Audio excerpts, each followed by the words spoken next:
নমস্কার বন্ধুরা, আমি ঐন্দ্রিলা এবং আপনারা দেখছেন wild India travels. Wild India ট্রাভেলসে শুরু হয়েছে এক নতুন মধ্যপ্রদেশ সিরিজ। জব্বলপুর, পাঁচমারি এবং সাতপুরা এই তিনটে জায়গা আমি ঘুরেছি এই সিরিজে। গত পর্বে দেখিয়েছি কিভাবে আমি কলকাতা থেকে জব্বলপুর এলাম এবং ঘোরাঘুরি করলাম। আজকে আমি এখান থেকে যাব পিপারিয়া, সেখান থেকে পৌঁছবো পাঁচমারি। এই পুরো যাত্রাপথের ভিডিও আপনাদের সাথে শেয়ার করব।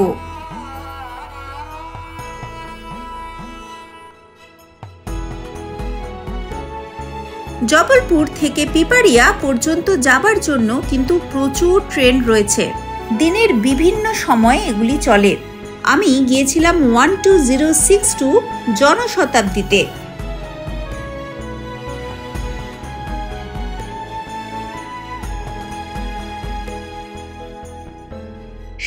মার্চ সকাল 5:30 জব্বলপুর থেকে ছেড়ে সেদিনই সকাল 7:43 অর্থাৎ 2 ঘন্টা 13 মিনিট পর এই ট্রেন পিপারিয়া পৌঁছয়।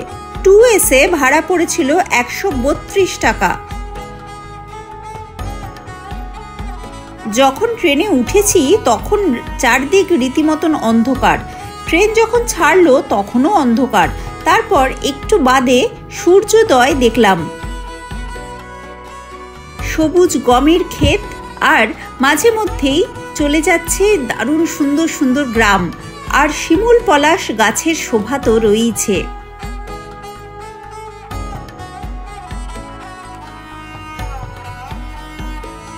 এদিকে স্টেশনগুলো বেশ সুন্দর দেখতে।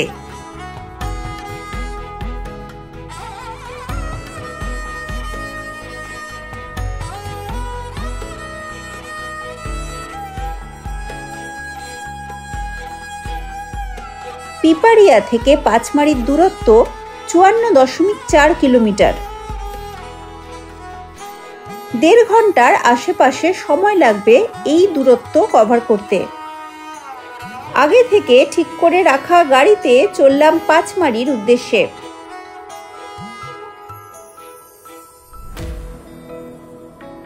পিপারিয়া এসে পৌঁছলাম। সকালবেলা 5:30টার ট্রেন ছিল, এখন 8:20 বাজে। এই স্টেশনটা ছোট্টখাট্টো স্টেশন। সাতপুরা যাবার জন্য কিন্তু পিপারিয়াতেই নামতে হবে। Piparia nearest station. পিপারিয়াতে এমনিও আসা যায় কলকাতা থেকে ডিরেক্ট। হাওড়া মুম্বাই মেল যেটা এলাহাবাদ হয়ে আসে সেই ট্রেনে কিন্তু ডিরেক্টলি পিপারিয়াতেও আসা যায়। আমি জব্বলপুর হয়ে এলাম। এবার পিপারিয়াতে ডিরেক্ট আসার যে ট্রেনটা সেটার একটা সমস্যা ছিল, যেটার কারণে আর কি আমি টিকিট কেটেও পরে আবার ওটা ক্যান্সেল করলাম। সেটা হচ্ছে ট্রেনটা একটুখানি রাতের দিকে, রাত 12টার সময়।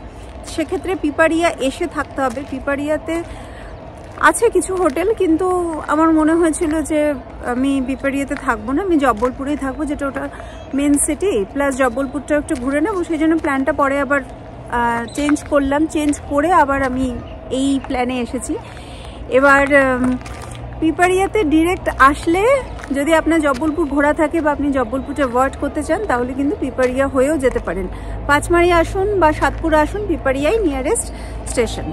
এবার এটা ছাড়াও সাতপুরা যাবার জন্য ইটারসিও আরও একটা স্টেশন আছে। ইটারসিটাও কিন্তু খুব কাছেই ধরা হয়। এখন গাড়ি ধরবো, গাড়ি নিয়ে যাব পাঁচমারির দিকে। মোটামুটি 50-55 কিলোমিটার মতন ডিস্টেন্স।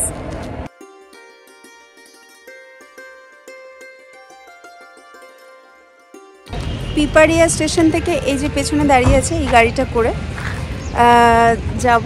পিপারিয়া থেকে পাঁচমারি পর্যন্ত যাওয়া, পাঁচমারিতে একদিন ঘোরাঘুরি করা এবং পাঁচমারি থেকে পিপারিয়া পর্যন্ত ফেরত আসা, এই 3 দিনের জন্য গাড়ি 4000 টাকা নেবে, এরকম প্যাকেজে কথা হয়েছে। রাস্তার দৃশ্য এখান থেকে এত সুন্দর যে যেখানে বসেছিলাম, পেছনে বসেছিলাম আর কি, তারপরে ওই জন্য সামনে চলে এলাম ভিডিও তোলার জন্য। এত ভালো লাগছে এই জায়গাটা। পুরো রাস্তাটাই আর কি জঙ্গলের মধ্যে দিয়ে যাচ্ছে। এটা সাতপুরা টাইগার রিজার্ভের বাফার জোন, এদিক দিয়ে সাফারি হয়। পিপারিয়া থেকে পাঁচমারির দিকে যাওয়ার সময় মাঠকুলে বলে একটি জায়গায় দাঁড়িয়েছি। এখানে ব্রেকফাস্ট করার জন্য ধোসা বলেছি ব্রেকফাস্টে, তার সাথে একটু চা। ধোসাটা একটু আমার মনে হয় একটু একটু নরম নরম হয়ে গেছে, একটুখানি আগে হয়তো বানিয়ে রেখে দিয়েছিলেন। যাই হোক,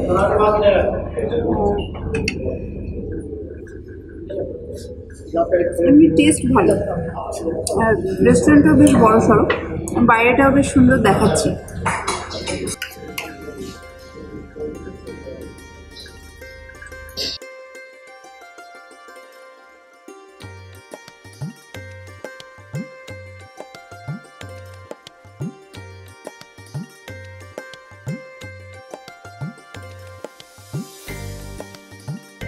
পেছনে দেখা যাচ্ছে সাই রেস্টুরেন্ট, এখানে ব্রেকফাস্ট করলাম।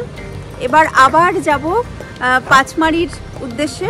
খাবারের কোয়ালিটিও খারাপ না এবং রেস্টুরেন্টও ভীষণ সুন্দর, সাজানো গোছানো, নিট অ্যান্ড ক্লিন, আর প্রচুর গাছপালা দিয়ে সাজানো, সেটাও আমার দারুণ লেগেছে। রাস্তার উল্টো দিকে একটা পলাশ ফুলের গাছ, একদম ফুল ব্লুম, ভীষণ ভালো লাগছে। এই এরিয়াটায় মধ্যপ্রদেশের পলাশের জঙ্গল, চতুর্দিকে যেদিকেই তাকাচ্ছি পলাশ। ছবি তোলা সবসময় সুযোগ হয়নি, এই যে ব্যাপক সুন্দর। হ্যাঁ, সেই জন্য লোভ সামলাতে পারলাম না আর ছবি তোলার। এখানে বসন্তে চারিদিকে পলাশ শিমুলে এমন রাঙা হয়ে থাকে, সে দৃশ্য দেখে চোখ ফেরানো মুশকিল। আমার অত্যন্ত পছন্দ গাছ ভরা এই ফুলের মেলা দেখা। এরপর আবার চলল গাড়ি। পথে যেতে যেতে সাতপুরা টাইগার রিজার্ভের একটি বাফার জোন এবং একটি কোর জোন পড়ে। পিপারিয়া থেকে মোটামুটি 30 কিলোমিটার মতন ডিস্টেন্স। এই জায়গাটার নিচে, অনেকটা নিচে দেনা নদী বইছে, আর উল্টো দিকে একটি বাবার মাজার আছে, আমি দেখাচ্ছি জায়গাটা। ঠিক তার সামনেই একটা ভিউ পয়েন্ট আছে। ভিউ পয়েন্টটা এখন বন্ধ, কিন্তু এখানে দাঁড়িয়ে দেখা যায়। জায়গাটা একটুখানি বিপজ্জনক, অনেকটাই আর কি খাড়া ঢাল, তো সেই জন্য ওই জায়গাটা বন্ধ করে দেওয়া হয়েছে। তো জাস্ট দেখার জন্য আর কি, একটুখানি গাড়ি থেকে নেমে 5 মিনিট দেখার জন্য বেশ ভালো। জায়গা থেকে পাঁচমারি এখনও 21 কিলোমিটার দূরে। আবার গাড়িতে গিয়ে বসে আবার শুরু হোক যাত্রা।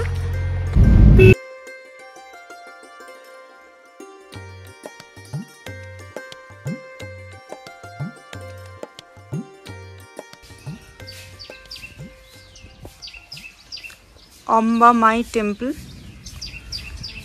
পাঁচমারি ঢোকার পথেই অম্বা মাই টেম্পল।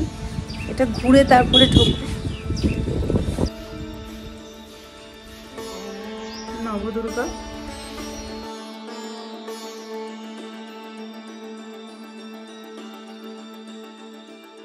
ওম ভূর্ভুবস্বঃ তৎসবিতুর্বরেণ্যম।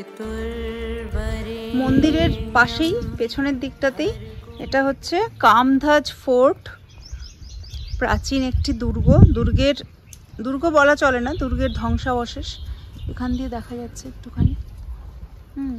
ওই দিকটা যাওয়া যায় না, ওটা এখন এতটাই ধ্বংস, এতটাই পরিত্যক্ত হয়ে গেছে যে ঘুরে ওখানে যাওয়ার কোনো রাস্তা নেই। তো এপাশ থেকেই দেখে নিলাম, দেখে নিয়ে এবার আবার ফিরবো। পেছন দিকটা দেখাই যাচ্ছে যে সেইভাবে ওই দুর্গ পর্যন্ত যাওয়ার কোনো রাস্তা নেই। জঙ্গলের ভেতরে দিয়ে হয়তো যাওয়া যাবে, কিন্তু সেরকম দেখার মতন কিছু নেই, তো ওই দিকটা অ্যাভয়েড করছে আপাতত। अच्छा, ये पुराना मंदिर, पुराना जो मूर्ति है वो जी अम्मा माई के नाम से। अच्छा, जी है, वो नरसिंहगढ़ के राजा थे ना, हाँ हाँ, उन्होंने उनको स्थापित किया था। अच्छा, रानी लिखा है उसमें बोर्ड में, जो रानी शिव कुंवर नरसिंहगढ़ कोठी, उनके द्वारा ये माता पधारी थी। और ये माता बड़ी दयालु है, हाँ, बड़ी कृपा करते हैं। जो मन्नत करके जाते हैं ना, इच्छा पूरी कर देती है। थोड़ा विश्वास करके जाना पड़ता है, कोई भी देवी देवता हो विश्वास करना पड़ता है, हाँ हाँ हाँ। तो बड़ी कृपा है उनकी। ये सबसे पहले यही थी, ये मान लो 100-125 साल से पहले से कहा। इसके बाद ये सब कुछ विकास हुआ इन्हीं की दया से। अच्छा, और वो जो फोर्ट है बाहर, कामधज फोर्ट, वो क्या उसी राजा के? हाँ, उनकी जी फोर्ट। अच्छा, उन्हीं का वो महल है। हाँ, कोठी लिखा है, कोठी देखा है, हाँ। तो जैसे नरसिंह लड़के थे वो कभी कभार आए तो रुकने का व्यवस्था है।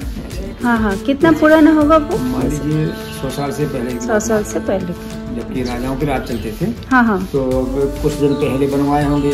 अब 80-90 साल तो राज गए हो गए राजाओं के राज।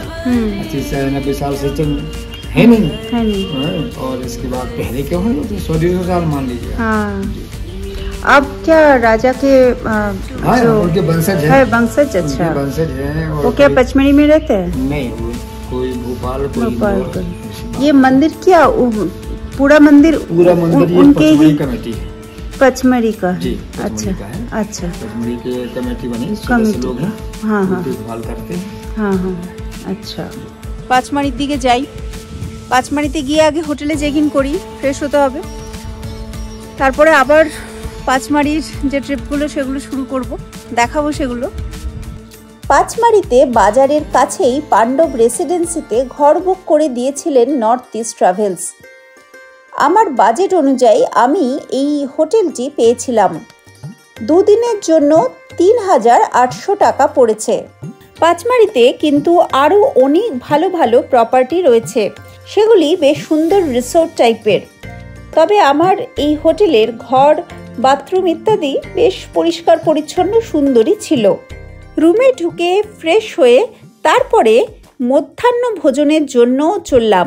পাঁচমারিতে যতগুলো রেস্তোরাঁ আছে তার মধ্যে থেকে বেশ বিখ্যাত, আমি অনেক জায়গাতেই দেখেছি, দেখে আর কি ভাবলাম যে এখানে আসি লাঞ্চ করতে। এখানে এলাম বেটা বাবরচি। তো দেখা যাক, সবাই বলছেন যে খুব ভালো খুব ভালো। ড্রাইভার দাদাও বললেন যে এখানে অন্য আরও 2-1টা রেস্তোরাঁ আছে, সেগুলোও ভালো, কিন্তু এটা বেশ ভালো আর কি তাদের মধ্যে। দেখা যাক কিরকম ভালো। সুন্দর ছিমছাম পরিবেশ এই রেস্তোরাঁর। এটিও কিন্তু সম্পূর্ণ ভেজ রেস্তোরাঁ।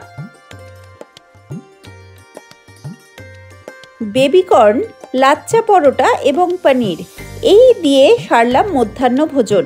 খাবারের দাম পড়েছিল 350 টাকা মতন। খেয়ে দিয়ে এবার পাঁচমারি সাইট সিইংয়ে যাব, কিন্তু এই পর্বটা আর বেশি বড় করলাম না। পরের পর্বে আপনাদের পুরো পাঁচমারি শহরটা ঘুরিয়ে দেখাবো, সেই পর্বটা কিন্তু অতি অবশ্যই দেখবেন। এই পর্ব আপনার কেমন লেগেছে আমাকে অতি অবশ্যই জানান। আপনার মন্তব্য আমাকে উৎসাহ দেবে এরকম অনেক বেশি ভিডিও আপনার কাছে পৌঁছে দিতে। ওয়াইল্ড ইন্ডিয়া ট্রাভেলসের কন্টেন্ট যদি ভালো লাগে তাহলে ফেসবুকে এবং ইনস্টাগ্রামে ফলো করুন।